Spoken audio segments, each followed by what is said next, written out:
A jolly good afternoon to you chaps and chapesses. It's the Colonel here, Colonel BloodKnock. You may not have heard from me for a while, but I have been doing my duty, doing my bit here in Warmington-on-Sea. First of all, let me tell you how pleased I am that the PM, the Honourable Boris Johnson, has taken us from alert level 4, Bikini 4, to Bikini Amber, Bikini 3. Absolutely excellent. And don't you think, because I most certainly do, that Mr. Johnson has done a spiffing job with this COVID. Now that we are back to Bikini 3, all we have to do, chaps, is continue to remain alert, because as we know, Britain needs alerts, and watch out for the damn thing. And if you do spot it, popping its COVIDian head above the parapet, well, you jolly well take a pot at it and tell them the Colonel told you so, okay? Give it a good round or two with British grit and determination, which, after all, was what got the Prime Minister through. It was the British genes in him, you know. Yes, other races may quake, other genes may fail, but imperialist white genes have been proven the best. Through our time in empire and throughout our colonial conquests, we have spread our British white race far and wide, and well knows that the Prime Minister, of course, who referred to the smiling pickaninnies. Imagine their big white teeth like this. A big smile, big white teeth, and looking like pickaninnies with watermelon smiles. What incredible and what judicious use of language. How descriptive to describe those Negroes who have very black skin as having very white teeth. I say, chaps, I think that's absolutely superb, and I don't think he has anything to apologise for.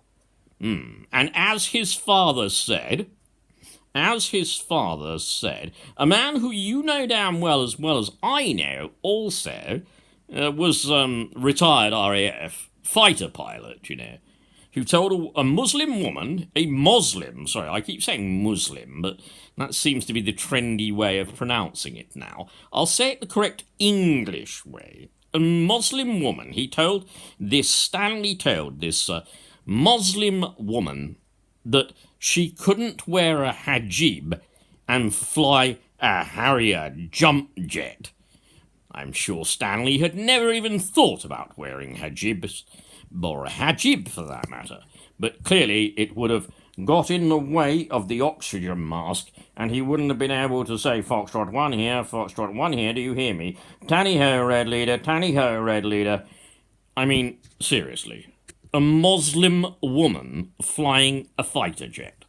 Now look, in all of this, suffer though we the British people in our righteous might have had to, don't let me hear anything about that Black Lives Matter thing. This taking the knee is no position for an Englishman, not even to his wife. Do you know I don't even kneel to the Memsahib? Absolutely not. The Bible makes it quite clear. God made Adam and Eve. He made Adam first, and from one of our spare ribs, you might say, I think we had sort of one spare down there somewhere. Then he made woman, to whom, well, he gave the task of bearing our seed, our children, and doing so in pain and agony for the sin that she had of tempting man. So, no bowing the knee, right?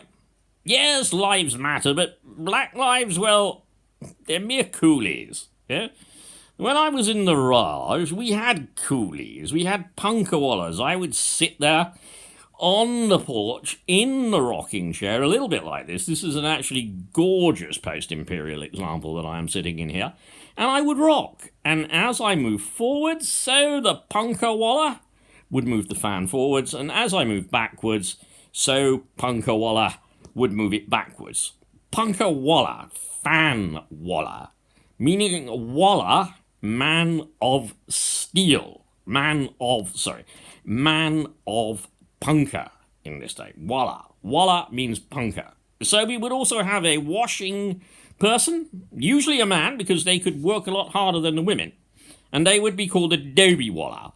And of course, as you know from that great series, It Ain't Half Hot Mum, which showed our British males at our best. The flower of British manhood, the exceptionalism. Who would, and of course Sergeant Major Williams, wonderful Welshman, who would shout, "Cha walla!" Cha, apparently Indian for tea. And that is where they should be making it, producing it, and shipping it to us in Britain. Now, I must say, I find it extremely distasteful that statues of Edward Colston have been pulled down. A statue of him. I find this thoroughly distasteful. I find it thoroughly distasteful no matter what colours of persons pulled it down. This is vandalism. It is absolute vandalism. It is not how we do things in Great Britain. And anyway, Colston was a good philanthropic individual. And were it not for his gifts, that great slave port, city of Bristol wouldn't be as rich as it now is. Remember that. And if you see any of those pickaninnies trying to pull down statues, well, you damn well tell them to stop. Defend our statues. They are part of our heritage. They are part of our memory. And if we take them down, how will we remember? I ask you, how would any of your children and your grandchildren know that once the East India Company was there, and it was great, and Britannia ruled the waves, and every tribe, creed, and colour were united under our flag, our Christian flag, with the cross of St. Patrick, St. Andrew, and St. George. We Christianized the natives. We brought them to know God. That is why. That is the duty of the white race. Sorry to sound a bit Churchillian, but the duty of the white race is to bring civilization and Christianity and the Bible to the world, to civilize savages. And when we went to their lands, what did we find? Mere savages. They should be grateful. If it wasn't for us white people, many of those native women would not even be wearing a brassiere. How absolutely disgusting. Right, well, I shall leave it there, men. Celebrate that we are at alert level 3. Stay white. Stay in control. God save the Queen. Once again, that was satire.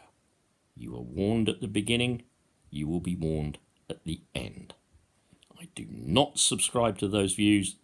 This is humour through satire. This is saying a lot about our disgusting, despicable past as a nation. Satire is a reasonable form of political activity and humour.